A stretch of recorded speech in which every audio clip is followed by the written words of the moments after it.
Big Boss season 6ல போட்டியாளரா கலந்துகிட்டு ரன்னரப்பா இடம் பிடிச்சவர் தான் விக்ரமன். பிக் பாஸ் முடிஞ்ச அப்பவே ஒரு பெரிய சர்ச்சையில இவர் மாட்டினாரு. என்ன லவ் பண்றதா சொல்லி விக்ரமன் ஏமாத்திட்டாருன்னு வெளிநாட்டுல இருந்து வந்த பெண் ஒருத்தவங்க இவர் மேல கம்ப்ளைண்ட் பண்ணிருந்தாங்க. விக்ரமன் மேல தொடுக்கப்பட்ட இந்த கேஸ் இப்போ விசாரணையில இருக்கு.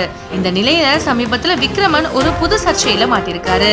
விக்ரமன் பெண் வேடமிட்டு ஒரு பையனுக்கு பாலியல் தொல்லை கொடுத்ததா ஒரு சர்ச்சை எழுந்திருக்கு. மேலும் உள்ளாடையுடன் அவர் ஓடுற மாதிரியான வீடியோவும் இப்போ சமூக வலைதளங்கள்ல வைரலாகிட்டு வந்துட்டு இருக்கு. இந்த நிலையில விக்ரமனும் அவருடைய மனைவியும் இந்த சர்ச்சை குறித்து ஒரு விளக்கம் கொடுத்திருக்காங்க. இந்த சர்ச்சையை பத்தி பேசின விக்ரமன் அவங்களுடைய மனைவி என்ன சொல்லிருக்காங்கன்னா, அந்த வீடியோ நான் குடியிருந்த பழைய வீட்டுல எடுக்கப்பட்டது.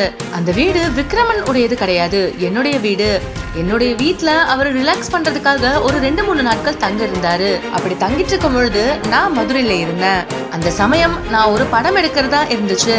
அந்த படத்துக்காக ஒரு கேரக்டரை நான் ரெடி பண்ணியிருந்தேன். அந்த கேரக்டர் இப்படிதான் இருக்கும்னு விக்ரமன் கிட்ட சொல்லி அவரை நான் தான் பெண்கள் போடும் உடைய அணிய சொல்லி அவரை ஒரு வீடியோவை டெஸ்ட் வீடியோவா எடுத்து அனுப்ப சொல்லியிருந்தேன். இது முழுக்க முழுக்க சினிமாவுக்காக எடுக்கப்பட்ட வீடியோ.